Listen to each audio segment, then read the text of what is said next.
भगवान बिरसा मुंडा की 150वीं जयंती 15 नवंबर 2025 को मनाई जा रही है।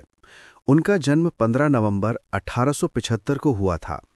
यह दिवस पूरे देश में जनजातीय गौरव दिवस के रूप में मनाया जाता है। भारत सरकार ने उनकी महान तपस्या, त्याग और बलिदान को सम्मान देने के लिए उनके जन्मदिन को जनजातीय गौरव दिवस के रूप में मनाने की घोषणा की है।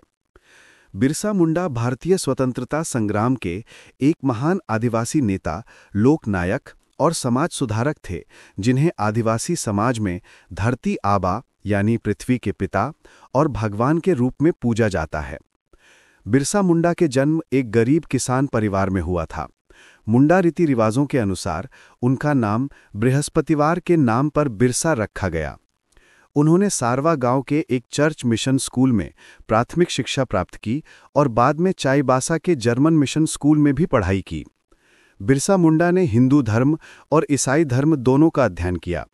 1895 में उन्होंने बिरसाहित धर्म की शुरुआत की। इस धर्म का उद्देश्य आदिवासी समाज को कुरीतियों से मुक्त करना और उनकी पुरानी मान्यताओं और परंपराओं को पुनर्जीवित करना था। उन्होंने आदिवासियों को मूर्ति पूजा न करने, पशु बलि से दूर रहने और एक ही ईश्वर सिंगबोंगा की पूजा करने का उपदेश दिया। इस समय तक चमत्कारिक घटनाओं के कारण आदिवासियों ने उन्हें भगवान का अवतार मान लिया था। 1895 में उन्हें पहली बार गिरफ्तार किया गया और 2 साल के लिए हजारीबाग जेल में रखा गया। जेल से रिहा होने के बाद उन्होंने 1899 में अपने विद्रोह को और उग्र कर दिया। बिरसा मुंडा का सबसे महत्वपूर्ण योगदान अंग्रेजों और जमींदारों के विरुद्ध उनके द्वारा किए गए उलगुलान यानी महान हलचल या आंदोलन में था।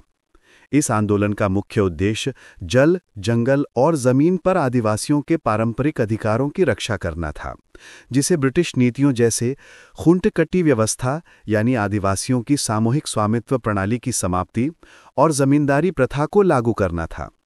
उन्होंने अबुआ दिसुम अबुआ राज यानी हमारा देश हमारा राज का नारा दिया।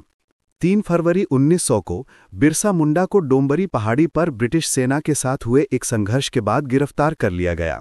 उन्हें रांची जेल में बंद कर दिया गया, जहां 9 जून 1900 को मात्र 25 वर्ष की आयु में उनकी मृत्यु हो गई। हालांकि ब्रिटिश सेना ने इस विद्रोह को बर्बरता से दबा दिया और डोंबारी बुरू की लड़ाई में सैकड़ों आदिवासी मारे गए, फिर भी उलगुलान का दूरगामी प्रभाव पड़ा।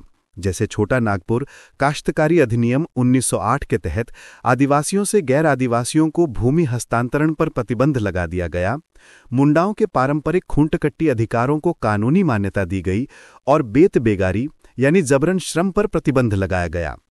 बिरसा मुंडा की शहादत ने उन्हें जनजातीय प्रतिरोध का प्रतीक और भगवान बना दिया।